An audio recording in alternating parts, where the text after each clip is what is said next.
C'est un parcours un peu hybride entre du coup école de design et université et dans le même temps aussi j'étais aussi impliqué dans une aventure entrepreneuriale en design. Donc, on va dire voilà, enfin du coup et comme j'enseigne maintenant, on peut dire que c'est un triple cursus entre recherche, enseignement et activité de design.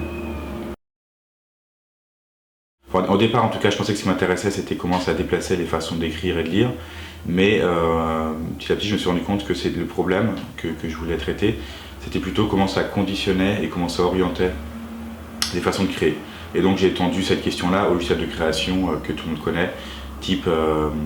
Photoshop ou Word, etc. Donc ça, finalement ce qui m'intéressait c'est comment le design, les designers travaillent avec ou contre les programmes de création. En fait, voilà, la forme de la thèse elle est un peu particulière. Alors, quand on est designer, en tout cas ça me paraît logique qu'on réfléchisse la forme des objets qu'on produit. Voilà. Et pourquoi il en serait différemment quand les designers sont en position de chercheur. Donc déjà, alors la thèse a 3 supports. On va commencer par là avant d'arriver sur les 6 termes. Elle a évidemment un support imprimé, étant donné qu'en France c'est encore aujourd'hui le support qui fait foi, donc format A4, sur lequel un travail de design graphique a été conduit, pour que ce soit agréable à lire mais surtout signifiant vis-à-vis des contenus. Ensuite un support PDF où les liens sont activés, donc on peut voyager dans les index en cliquant d'un lien à l'autre, donc ça devient comme un mini-site. Et le troisième support qui est peut-être finalement le plus fort et le plus pertinent vis-à-vis du contenu, c'est une version entièrement en ligne, donc la thèse. Enfin voilà, j'ai fait des recherches et j'ai trouvé très peu d'exemples finalement en France de thèses entièrement mises en ligne. Alors évidemment il y a des PDF qu'on peut télécharger, mais très peu sous forme des sites web. Et donc voilà, je me suis attelé à ça et on peut la lire donc entièrement sur écran, téléphone, tablette, etc. Et donc du coup là les renvois hypertextuels, parce qu'il y a des allers-retours entre des vignettes et des cahiers d'images, prennent tout leur sens dans la version en ligne où on peut facilement passer de l'un à l'autre. Et du coup au niveau de l'écriture, cette structure hypertextuelle s'incarne aussi dans l'ajustement des parties. Il y a je crois 8 éléments environ qui peuvent se lire de façon indépendante, donc chaque élément est comme un petit essai en soi, et qui sont de 2 ordres, d'ordre conceptuel, donc c'est des propos plus théoriques, et d'ordre historique, où c'est des focus sur des périodes qui concernent l'histoire du design ou de l'informatique, et donc ces 2 types d'éléments s'alternent dans la thèse, et voilà, on peut lire de façon indépendante. Et donc pour synthétiser cet ensemble, ce qui est le rôle d'une conclusion, du coup j'ai fait le choix d'essayer de dégager des verbes d'action, donc des mots-clés, qui du coup synthétisent et prolongent les 8 chapitres de la thèse. Donc il n'y a pas un mot-clé par chapitre, c'est plutôt des concepts transversaux. Et donc ça répond au titre de la thèse qui est le design des programmes, des façons de faire du numérique. Donc il y a des façons de faire que j'ai écartées dans la thèse, qui se tirent plutôt de l'ordre du dispositif et de la captation de l'attention ou quelque chose comme ça, ou qui soumettent l'être humain, le designer qui est aussi évidemment l'être humain, à des techniques sur lesquelles il n'a que peu de prise finalement, et d'autres plus ouvertes, et donc c'est pour positiver et ouvrir des directions de travail pour les designers et les développeurs informatiques. Donc j'ai dégagé du coup plusieurs mots-clés que tu viens de rappeler. Oui, décentré, ça fait écho directement à Internet en fait, qui est à la base un système technique décentré, au sens où si on enlève un centre de données, théoriquement ça ne remet pas en question le réseau entier. Et petit à petit, notamment via ce qui a été appelé Web 2.0, le web tend à se reconcentrer autour de quelques acteurs. On les connaît, enfin les GAFA notamment, Google, Amazon, Facebook et Apple, et aujourd'hui Microsoft, donc les GAFAM. Et petit à petit qui tendent, même si évidemment ce sont aussi des lieux de sociabilité, notamment via les réseaux sociaux, mais qui tendent quand même à concentrer la navigation et l'expérience du web autour de grands centres dont on a du mal à se défaire. Et donc une piste de travail, et aussi c'est la même chose dans les logiciels, Adobe a petit à petit racheté ou étouffé tous ses concurrents, ce qui est un vrai problème quand aujourd'hui les designers graphiques ont affaire à un acteur plus que majoritaire. Et un exemple que j'aime bien donner, qui est assez frappant, c'est que dans le domaine de la comptabilité économique, donc qui n'est pas le domaine reconnu comme étant le plus créatif, il y a une plus grande diversité logicielle que dans le champ du design. Voilà, c'est quelque chose que j'aime bien dire.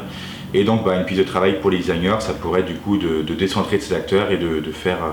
apparaître ou de contribuer à faire émerger d'autres logiciels et d'autres façons de faire qui seront peut-être pas meilleurs, mais qui en tout cas pourraient du coup ouvrir d'autres pistes. Et notamment dans le logiciel libre, il y a des choses importantes à faire, y compris dans le domaine des logiciels de création. Une association qui s'appelle Outils Libres Alternatifs d'ailleurs, qui développe des workshops libres et ouverts à tous dans ce champ-là. Oui, alors authentifier, alors c'est un terme que Pierre-Damien Wigg m'a fait étudier chez Walter Benjamin dans sa petite histoire de la photographie, où il étudie le passage de la peinture à la photographie et du coup où il écarte, en tout cas en creux, c'est un texte très compliqué, du coup certaines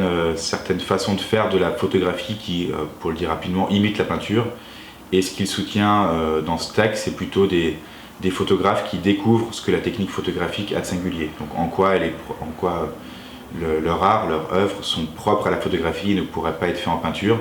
Et donc ça m'intéressait du coup par extension dans le champ du code informatique, enfin des programmes numériques, en quoi les designers graphiques ou d'interface pourraient œuvrer à découvrir ce que la matière informatique a de singulier et non pas créer des interfaces qui imiteraient certaines formes du passé. Voilà, une fois qu'on a du coup décentré les systèmes techniques, qu'on a essayé de les authentifier, donc de voir ce qui portait du singulier, il faut ensuite pouvoir travailler avec eux, donc c'est là que le mot appareiller apparaît, il y a un ordre dans les... Enfin, en tout cas j'ai essayé de trouver un ordre dans les 6 verbes, une progression. Et donc ça consisterait au sein des systèmes techniques, donc décentrés, à intégrer donc des fonctions nouvelles et ouvertes, ou en tout cas qu'on puisse rajouter des fonctions à ces systèmes, donc notamment via des réglages, qui seraient peut-être différents du paramétrage au sens où le théoricien des nouveaux médias, Lev Manovich, dans le langage des nouveaux médias, qui est un livre de base sur l'informatique, qui fait d'ailleurs le lien entre cinéma et programmation, parle de la sélection dans les menus. Dans Photoshop, il dit que le rôle des designers consiste à choisir des options dans les menus. Le réglage serait peut-être une fonction du coup plus évoluée, plus avancée, plus ouverte. Et du coup, j'en viens à l'idée à l'objet de l'appareil photographique argentique. Donc, comment on pourrait retrouver cette notion de réglage dans les systèmes et des réglages qui ne soient pas seulement ceux de l'éditeur logiciel, donc comme de Adobe, mais qui pourraient être créés ou détournés ou travaillés par les designers ou d'autres personnes. Et donc là notamment via les hacks, les plugins ou les hooks, qui sont des fonctions techniques qui permettent, par exemple dans Mozilla Firefox, n'importe qui a des connaissances en informatique peut créer des plugins qui vont modifier l'expérience de navigation, et même si on n'a pas de connaissances, on peut très facilement ajouter ces modules qui donc vont reconfigurer l'expérience qu'on fait de la navigation sur le web. Et ça, c'est des pistes qui me semblent assez fructueuses dans le champ de la création. Dès qu'on parle de programme, on parle forcément d'écriture, en tout cas d'écriture formelle, même si elle est codée, c'est bien de texte dont il s'agit. Et là, c'est un terme que j'ai été chercher chez Walter Benjamin dans ses textes sur le traducteur, mais aussi chez Jacques Derrida, qui était une référence importante dans la thèse. Au champ de la philosophie, on pourrait se dire, a priori, Derrida, qu'est-ce qu'il a à voir avec le numérique? Mais ça m'a intéressé, du coup, dans la thèse, d'aller chercher des auteurs qui, a priori, ne sont pas attendus pour parler de ce domaine-là, et donc le champ de la traduction m'a intéressé. Donc c'est comment, alors dans le texte littéraire, ce que dit Derrida en substance, c'est que le traducteur ne cherche pas, ne peut pas en tout cas, même s'il le souhaite, il ne peut pas atteindre une fidélité totale à l'original, parce que l'original, ce que montre Derrida, n'est jamais stabilisé. Et la traduction fait apparaître dans son opération même quelque chose dans l'original qui est mouvant, qui est incertain ou qui est hybride. Donc l'original qu'on pouvait croire comme quelque chose de stable, finalement est quelque chose qui se travaille et qui finalement vacille ou hésite. Et donc ce qui m'intéressait dans la traduction, si on en revient au champ des programmes informatiques, c'est comment on peut faire passer une écriture formelle dans une autre, donc un langage informatique dans un autre, et qu'on va chercher non pas une adéquation mais comme un décalage, et que les designers ou les programmeurs, ou les deux si les personnes possèdent ces deux compétences, peuvent du coup non pas chercher une transparence du sens, mais au contraire faire apparaître formellement des décalages d'un système à un autre. Donc ça peut aussi être dans l'interface, donc comment on va traduire visuellement, et non pas peut-être juste mettre en forme,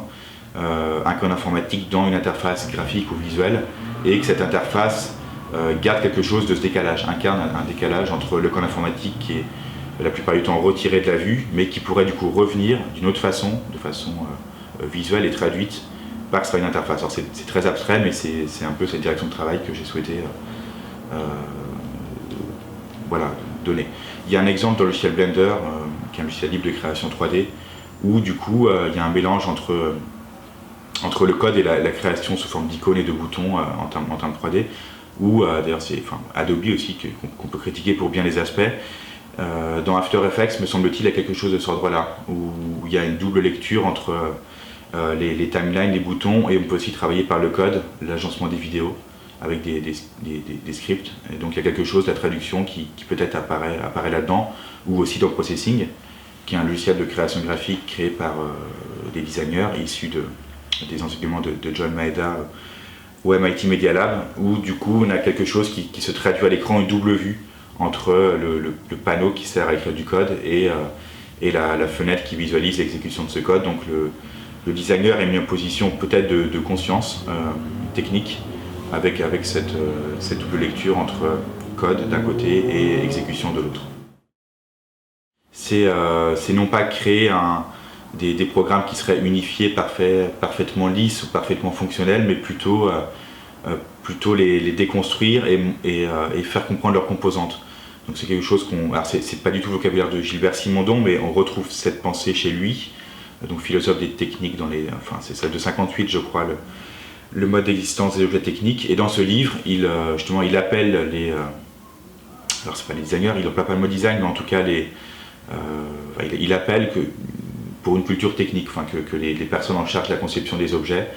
œuvrent à faire comprendre leur fonctionnement interne, et donc il critique la pensée de la boîte noire dès 58, et il dit justement qu'un objet qui permet de créer beaucoup de choses est un objet ouvert, et que finalement il critique la notion de machine, et il dit qu'une machine dotée d'un fonctionnement d'automaticité ou d'une automatisation très haute finalement est une machine très limitée dans ce qu'on peut faire avec elle. Donc ça m'a intéressé de regarder ça par rapport au programme numérique actuel dont nos fonctionnements de plus en plus se réduit à la vue, notamment dans les applications où on n'a même plus accès au code source, contrairement aux sites web où on peut encore plus ou moins les inspecter. Et donc de réactualiser cette pensée de Simondon dans les programmes techniques et de désarticuler, d'ouvrir les boîtes noires, de les comprendre, de les donner à lire, pourrait être une tâche de travail pour les designers, plutôt que de se contenter de créer des interfaces qui vont seulement habiller du code créé par d'autres. Oui, c'est ça. Et du coup, c'est plutôt que de créer des interfaces ou des programmes qui permettent uniquement de faire des choses qui ont été prévues à l'avance, peut-être retourner cette façon dominante de l'industrie des programmes en général, et de créer des programmes qui décontrôlent, désarticulent, désorientent les façons de faire, et donc qui, de ce point de vue-là, se situerait pleinement dans le champ de l'esthétique et de l'art qui, me semble-t-il, est pleinement lié au design. Je ne sais pas vraiment ce que serait si je sais, mais en tout cas c'est pas ce que je soutiens, en tout cas dans le design, un design qui serait totalement coupé d'enjeux esthétiques ou artistiques. On peut réactualiser dans le champ des programmes cette vieille, ce vieux slogan du Bauhaus, art et industrie, et se demander ce que ça voudrait dire dans les programmes si on enlève le champ industrie ou si on enlève le champ art, ce que ça voudrait dire. Oui, c'est quelque chose qu'on constate tout au quotidien, et même bien au-delà des logiciels de création. Là-dessus, j'ai pas inventé grand-chose. Il y a des auteurs qui ont travaillé ça, comme Madeleine Acriche ou même Dominique Cardon plus récemment. Mais après, ce qui m'a intéressé, au-delà de ce constat que j'ai essayé d'actualiser dans le champ du design, peut-être que c'est là où il y a une spécificité dans ma thèse, c'est aussi comment on en sort. Et là c'est le plus compliqué, quelle réponse on peut apporter, ce que les impasses, ou même des penseurs comme Gilles Deleuze ou Ivan Illich l'ont identifié dès la fin des années 80, mais comment, pour pas tomber dans un constat pessimiste, parce que finalement après on sait plus quoi faire, on est comme paralysé, comment on peut sortir de ça? Et c'est là où je pense collectivement les designers et les programmeurs ont un rôle à jouer, dans le logiciel libre, mais pas seulement, parce que s'il y a des logiciels libres dont le code peut être parfois très compliqué, pas mal documenté, ou les interfaces peuvent être très compliquées à utiliser. Donc voilà, le code source peut être libre, ouvert, mais est-ce qu'il est vraiment travaillable? Donc c'est peut-être la différence entre l'ouverture et la façon dont on peut travailler une forme, et parfois certains logiciels propriétaires peuvent paradoxalement être plus ouverts que des logiciels libres. Donc c'est ces ambiguïtés que j'ai essayé, notamment dans la deuxième moitié de la thèse, d'examiner.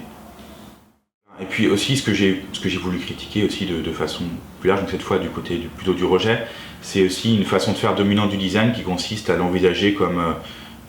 une résolution de besoins ou répondre à des tâches. On voit souvent le design doit répondre à des besoins, c'est quelque chose que souvent on demande aux étudiants, mais pour moi c'est finalement une vision qui peut être juste mais assez limitée en fait du design. Je pense que si on présuppose que le design doit répondre à des besoins et que les personnes à qui on s'adresse sont des utilisateurs, c'est pas qu'on fait fausse route, mais on va pas aller très loin, et ça peut être dangereux en termes, tout à l'heure tu employais le mot humanité, en termes d'humanité ça peut être assez dangereux si on considère que l'être humain, et là je renvoie au texte de Bernard Mabig, serait une entité essentiellement ou majoritairement vouée à l'utilité. Je pense pas que ce soit vrai, je pense que les êtres humains sont avant tout des personnes, qu'elles font bien d'autres choses que répondre à des tâches ou à des besoins, et que si on considère que le design c'est ça ou majoritairement ça, on rentre dans une vision productive de la société où on va chercher au maximum à répondre, à exécuter des choses, et exécuter c'est aussi un terme qui est très présent dans le champ informatique. Donc on voit bien ici ces connivences entre des langages formels, une industrie des programmes et une vision plus large de la société, pour le dire rapidement, qui serait du côté d'une production ou d'un productivisme soumis à des exigences de rentabilité. Et me semble-t-il, on ne peut pas faire société, en tout cas c'est très compliqué si on se place uniquement dans ce choix-là, et donc il nous faut inventer des façons de faire qui soient nouvelles, mais aussi un nouveau vocabulaire et des nouvelles façons de faire société, mais qui ne sont pas forcément nouvelles et qu'il faut aller chercher du coup en dehors de ces discours majoritaires sur le design, cacophoniques parfois, voire hégémoniques, et donc aller chercher dans l'histoire de la philosophie, dans le champ de l'art, dans le champ du design, et dans les époques antérieures, et qui sont du coup pas derrière nous, mais peut-être devant nous si on les réinterroge et si on les re-questionne avec les enjeux contemporains. Voilà, c'est un peu cette démarche-là très large et très ambitieuse qui m'a aussi un peu dépassé par moments que j'ai essayé de traiter dans la thèse. Oui, ça c'est en termes méthodologiques dans la thèse, et ça c'est vraiment aussi le travail de la direction de thèse avec Bernard Mabig, on a vraiment travaillé à deux là-dessus. Finalement, si on repère que les discours des industries, on va dire des programmes, ou des designers dominants sont insuffisants pour trouver des façons de faire humainement soutenables, et il faut, alors on peut le dire déjà, mais voilà, après il faut aller proposer autre chose. Et donc des auteurs comme Walter Benjamin, que j'ai cité tout à l'heure, qui évidemment est totalement étranger au champ du design, en tout cas dans son vocabulaire, c'est pas du tout la même époque. Hannah Arendt, Jacques Derrida, ça peut être Deleuze, Foucault, Agamben ou Stigler, pourquoi pas, qui est plus proche de nous, mais aussi des personnes encore moins attendues comme Yves Bonnefoy, donc qui est décédé là très récemment. Donc pour lui, la poésie, le langage poétique nous permettrait d'échapper à l'enfermement du concept, donc ce qu'il appelle l'enfermement de la pluralité d'un mot ou d'une sonorité par une signification. Et pour lui, la poésie redonne ou donne la liberté, c'est très compliqué à expliquer, mais à des mots en ouvrant une variété de significations qui ne peuvent pas se réduire à un concept. Parce que dans le langage courant, quand on dit une rose, une chaise ou autre, ces objets sont pris dans une signification ou dans le langage courant, alors que dans le langage poétique, ces mots-là peuvent acquérir une liberté incroyable. Et donc ce qui m'intéressait, c'est comment dans les programmes informatiques où l'écriture est soumise à un formalisme, le langage va être écrit pour être exécuté. Donc comment on pourrait, dans le code c'est très compliqué parce que du coup sinon après le programme ne fonctionne plus en termes techniques, mais peut-être dans l'interface graphique ou voire même dans l'agencement de programmes qui sont exécutés ou exécutables, comment on pourrait retrouver quelque chose de cette poésie et créer du coup des programmes poétiques ou faire intervenir la poésie dans l'écriture des programmes informatiques pour du coup ouvrir d'autres façons d'écrire des programmes. Alors suite à ma thèse, j'ai découvert que ça existait déjà en fait, donc c'est assez stimulant, ça s'appelle la programmation littéraire, et donc c'est une façon d'écrire du code source qui ne repose pas sur du HTML, du CSS ou du PHP, mais sur du langage plus proche des langues naturelles comme le français. Donc on va écrire des phrases, et qui vont être après interprétés, exécutés sous forme de code. Donc c'est assez excitant du coup d'étudier ce genre de façon de faire hybride, où il y a aussi évidemment beaucoup d'artistes qui ont travaillé là-dessus, ce qu'on appelle le software art, qui consiste à intégrer de façon formelle des agencements de code qui du coup ont une puissance esthétique quand on les observe, quand on observe le code source de ces programmes, et où donc il y a un vrai jeu entre ce qui est exécuté ou ce qui apparaît à l'écran. Donc voilà, ces choses-là me semblent assez intéressantes et permettent de sortir du coup d'une passivité ou d'une vision de la société qui serait que de l'ordre de la détermination. Et me semble-t-il, des poètes comme Yves Bonnefoy pourraient du coup de ce point de vue-là intéresser les développeurs informatiques et les designers, même si a priori ils ne sont pas concernés par ça. Il faudrait aussi dire quelques mots de la différence entre technique et technologie, ou la volonté de faire de la technologie un sens ou une entité homogène soumise au logo, c'est la signification. Donc peut-être on a compris dans nos échanges précédents, c'est un peu plus compliqué que ça. Et effectivement, le rapport de l'être humain à la technique, là-dessus, il faudrait peut-être renvoyer au texte de Stigler et de Derrida, qui disent qu'il n'y a pas d'être humain sans technique, ou que l'être humain se construit en tant qu'être humain par la technique, par la prothèse, par l'extériorisation de capacités cognitives. Donc il n'y a pas forcément lieu de s'inquiéter que des logiciels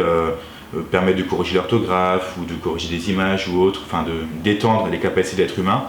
Donc c'est pas ça en soi qui va poser problème, vu que l'être humain, depuis le silex, depuis le texte de Leroi-Gourhan sont assez clairs là-dessus,